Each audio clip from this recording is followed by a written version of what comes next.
Di kampus A, Yogyakarta, legenda tentang kuntilanak telah menyeruak sejak zaman dahulu kala. Cerita itu menjadi perbincangan yang sering terdengar di antara para mahasiswa. Salah satu mahasiswa, Arya, tidak percaya dengan cerita itu. "Ah, itu hanya mitos belaka," katanya pada teman-temannya. Namun suatu malam, ketika Arya tengah pulang larut malam dari perpustakaan kampus, ia merasakan sesuatu yang aneh. Langkahnya terasa berat dan angin malam berdesir dengan anehnya. Tiba-tiba, dari kegelapan muncullah seorang wanita dengan gaun putih dan rambut panjang yang terurai. Itu adalah kuntilanak. "Arya," desis kuntilanak dengan suara serak yang menusuk ke dalam hati Arya. Arya menjerit ketakutan dan berusaha berlari, namun langkahnya seolah-olah terbelenggu. "Tolong! Seseorang tolong aku!" teriak Arya, namun tidak ada yang mendengar. "Tidak ada yang bisa menyelamatkanmu, Arya. Kau telah mencemoohku dan sekarang kau harus membayar harganya," ujar kuntilanak dengan suaranya yang semakin menyeramkan. "Apa yang kau inginkan dariku?" tanya Arya, gemetar. "Darahmu akan menjadi tebusan bagi kesombonganmu," jawab kuntilanak sambil melangkah mendekati Arya dengan gerakan yang perlahan. Arya merasa takut dan terjepit di tempat. Tanpa bisa berbuat apa-apa, ia menatap maut yang menghampirinya dengan cepat. Dan seketika itu juga, suara teriakan Arya terdengar membelah malam, hanya untuk hilang dalam keheningan gelap. Keesokan harinya, tubuh Arya ditemukan di halaman kampus dengan luka-luka yang mengerikan. Dan sejak saat itu, legenda kuntilanak kampus A Yogyakarta semakin terkenal, mengingatkan semua orang akan bahayanya meremehkan kekuatan gaib yang ada di sekitar mereka. Beberapa minggu setelah kematian Arya, kejadian aneh terus terjadi di kampus A Yogyakarta. Mahasiswa dan staf kampus mulai merasakan kehadiran yang tak terlihat, suara-suara aneh terdengar di malam hari, dan benda-benda yang tiba-tiba berpindah tempat tanpa sebab yang jelas. Profesor Widodo, seorang ahli sejarah lokal yang tertarik dengan fenomena tersebut, memutuskan untuk menyelidiki lebih lanjut asal-usul kuntilanak di kampus tersebut. Bersama dengan asistennya, Maya, mereka memulai perjalanan mereka menuju perpustakaan kampus yang penuh dengan koleksi dokumen bersejarah. "Widodo, Maya, mari kita cari catatan sejarah tentang kampus ini. Saya yakin ada sesuatu yang terkait dengan asal-usul kuntilanak di sini." "Baik, Profesor. Saya akan mencari catatan dari era Belanda yang mungkin terkait dengan pemakaman massal di tempat ini." Mereka menyusuri rak-rak perpustakaan yang berdebu, mencari tahu apa yang tersembunyi di balik sejarah gelap kampus tersebut. Setelah beberapa jam, Maya menemukan buku catatan tua yang tampaknya belum pernah dibuka selama bertahun-tahun. "Maya, Profesor, saya menemukan buku catatan tentang pemakaman massal di sini pada abad ke-19. Ada catatan tentang sebuah insiden yang mengerikan terjadi pada tahun 1835. "Widodo, apa yang tertulis di sana?" Mereka mencatat bahwa pada malam itu terjadi sebuah ritual gelap yang dilakukan oleh sekelompok orang tak dikenal.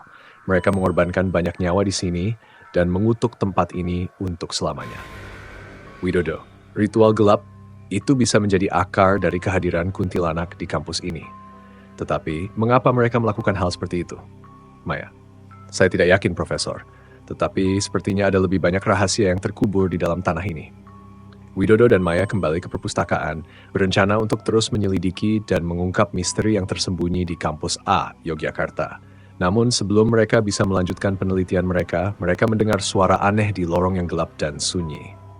"Maya, Profesor, apa itu suara itu?" "Saya tidak yakin, Maya, tetapi kita harus hati-hati."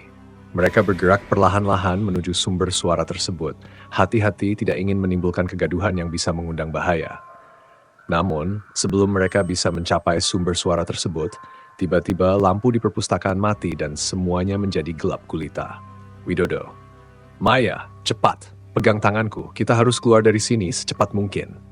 Namun, sebelum mereka bisa melangkah lebih jauh, terdengar suara langkah kaki yang tidak manusiawi di belakang mereka, diiringi dengan suara gemerincing yang menakutkan.